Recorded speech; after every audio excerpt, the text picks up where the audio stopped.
Hi, how are you? It's Trapson here, and welcome back to our adventures in Azeroth. Last episode, we slayed some fire spiders for Hansel Heavy Hands. Today, we are going to continue questing with him. Curse these fat fingers. Fortunately, I can't dish out the beats like I used to due to this here fat finger problem. You see, the climate out here combined with the lack of air pressure makes me fingers expand. They're like gigantic Thessalmar blood sausages, they are. You're gonna have to carry out me orders of business, and what have you. First, on me agenda, pounding the living daylights out of those heavy war golems of the gorge. Get cracking. Hey, good. Alright, so let's get rid of those guys. Let's check our bags here. I think our bags are pretty good. And so we got oh, would you look at that? Someone doing this quest down here. Nice.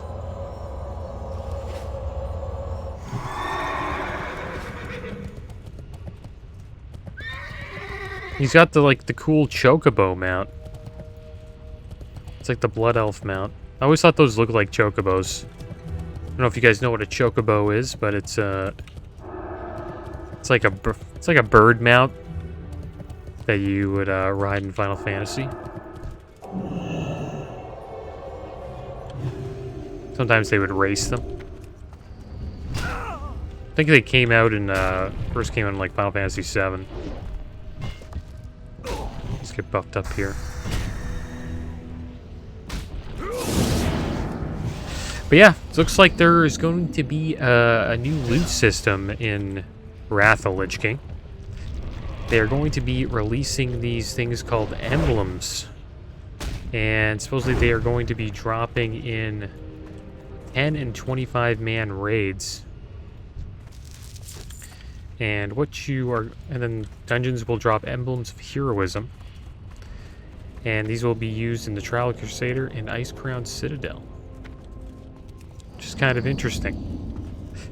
So what I think is going to happen with these is you're going to be able to collect emblems from each tier.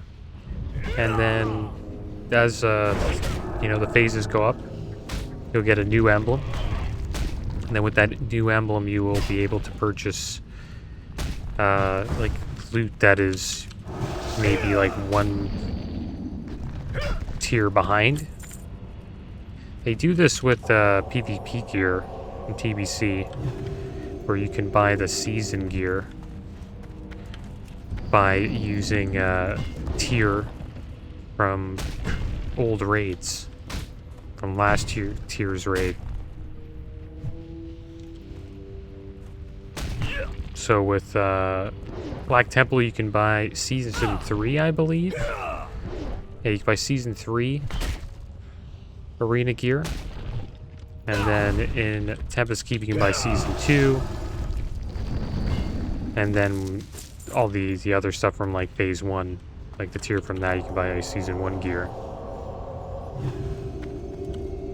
So I think that's what they'll do with these emblems. But it'll be for PvE gear instead.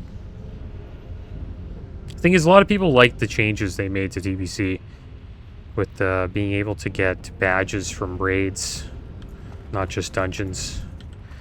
People seem to really enjoy that. So I think these emblems might be good. So it's really good if you want to level up an alt, that's for sure. It does promote leveling up alts, which is always a good thing.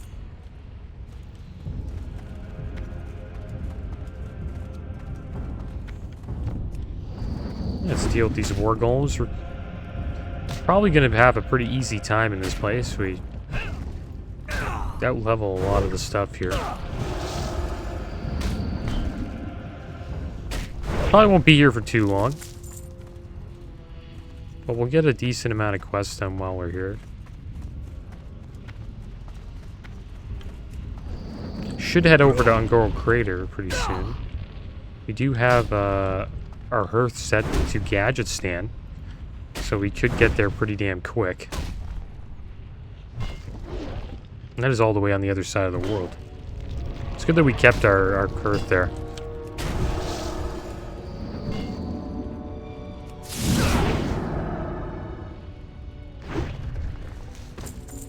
Let's heal up.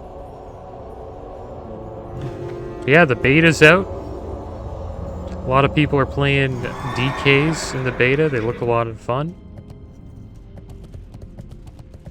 Looking forward to checking those out when the pre-patch launches. I think that's when they will release DKs.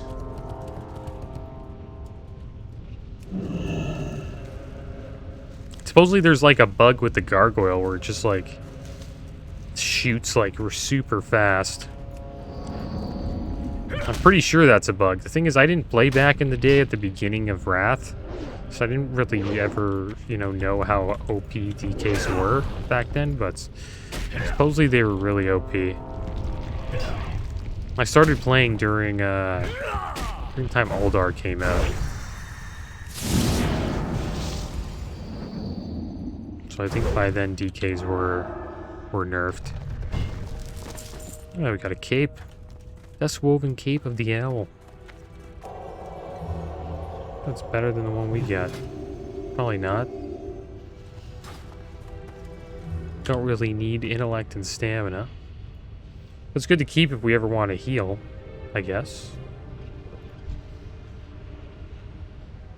A lot of people leveling up paladins. That's what I've noticed so far. Getting ready for Wrath of the Lich King. Solid expansion for paladins.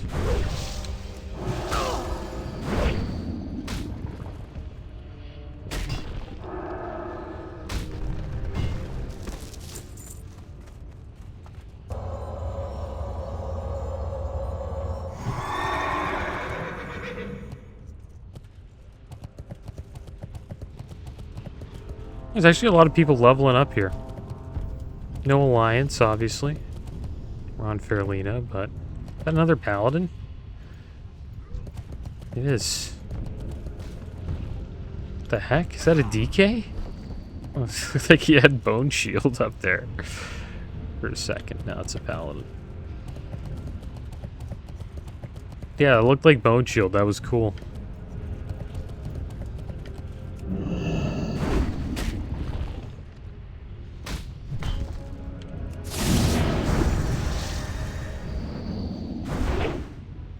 I was also wondering, when ICC comes out, a lot of people are going to be wondering what class will get Shadowmourne Cryo. It'll either be, I think, Warriors or DKs, obviously. I don't think Rets can use it. Maybe they can? Yeah, Rets can use Shadowmourne, but I don't think they'll get it. I think it will probably, most likely go to Warriors. I wonder if Blood DKs would really benefit from it. I know they use two-handers to tank, so maybe it would really help them generate threat. Thing is, it seems like such a DPS weapon, right? So why would you want to give it to a tank when you can, just give it to a DPS? Unless the DPS has, like... Where the tank has threat issues with the DPS, then I would think you probably want to give it to the Warriors. Warriors probably the best class in the first trilogy of the game. From Classic WoW all the way to Wrath, like if you just played a Warrior, you would be decked.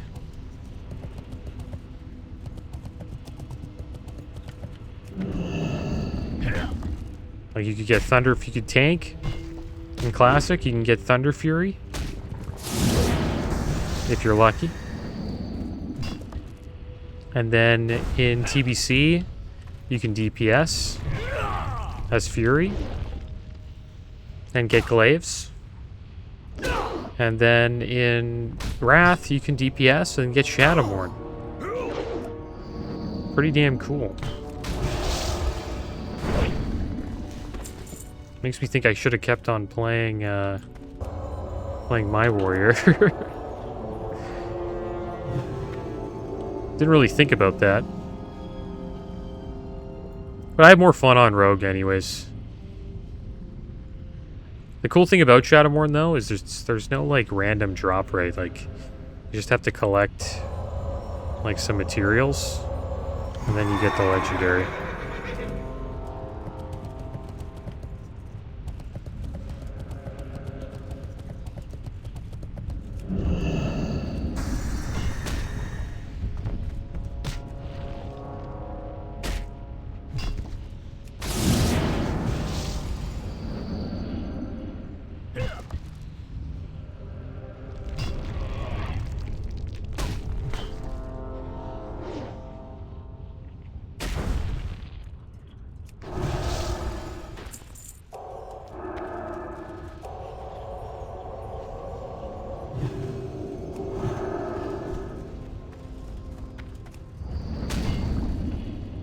I wonder how the frost DKs would be, though. Like, I wonder how their damage is. Their damage is actually really good at the start of the game, supposedly. I heard warriors really pick it up by the end. That's when you would get Shadowmourne. But who knows? It might not be as standard as people think it is. Even though there has been a lot of Wrath of Lich King private servers. It could change. Maybe DKs will be on top. And then they would get, you know, the Shadowmourne Prio. But I doubt it. Warriors always surprise, man. Everyone thought Warriors were going to be pretty bad in TBC, and they ended up being, like amazing.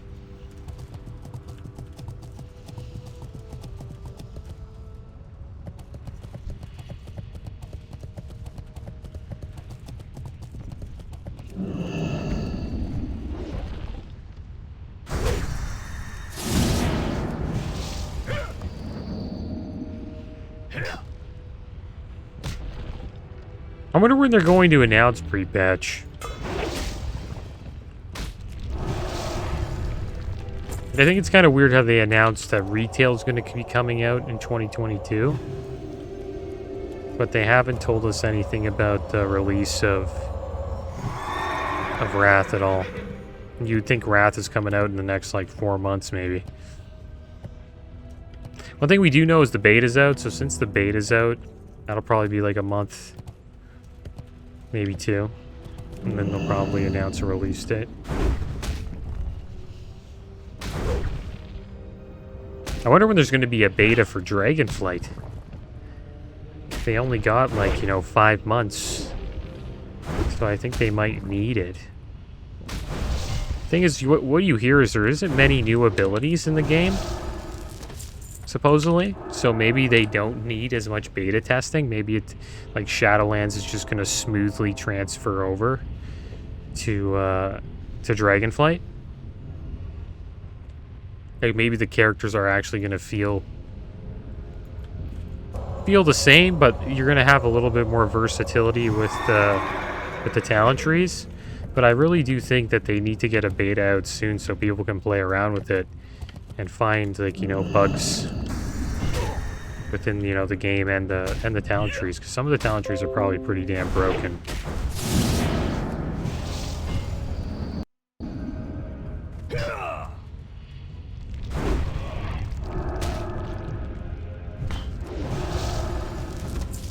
You should be seeing, like, an alpha soon, I would think. Also, people are going to want to check out, like, you got to check out the Evoker class. Like, imagine the Evoker class is just, like, completely, like, overpowered. That'd be kind of cool, actually. They haven't had, like, a bugged-out god class like that since Wrath, so that would be cool. Like, monks weren't that OP when they came out. Demon Hunters were pretty good, but I wouldn't say they were broken. I think that's it, right? Demon Hunters, monks, after DKs.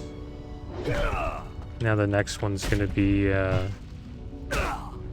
Evoker.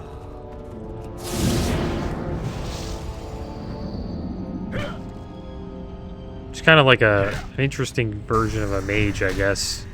It's like a dragon mage. It's kind of the vibe I get from it.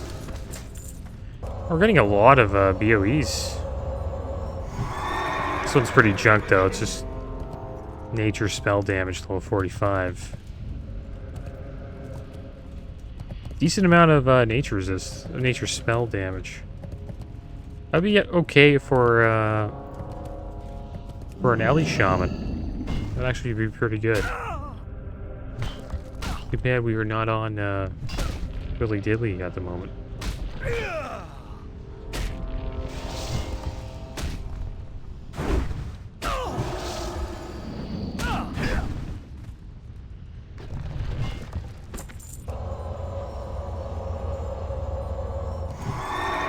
I wish there was some alliance here, man.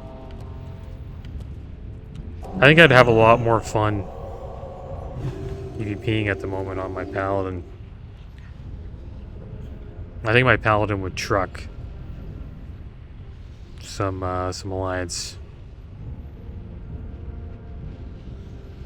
But I'm going to be switching it up on my shaman. I think I'm going to give Ellie a try. I think I would get a little bit more burst damage from being Ellie over Enhance.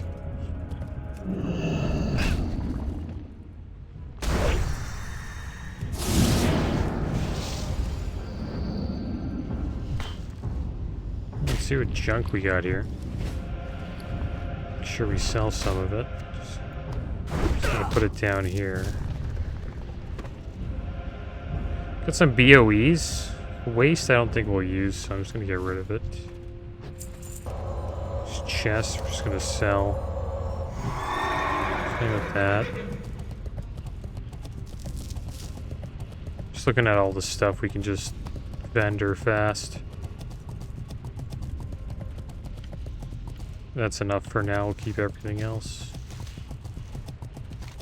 Alright, so let's head up to Thorium Point and we'll turn this quest in and then we'll sell all of the junk we collected.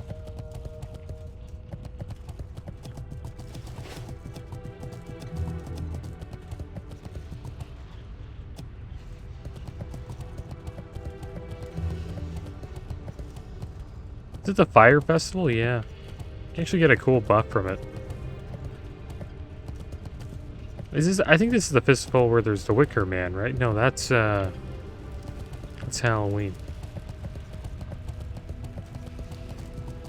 What's on your mind? You're good, lad. You are. I got you a little present for your troubles.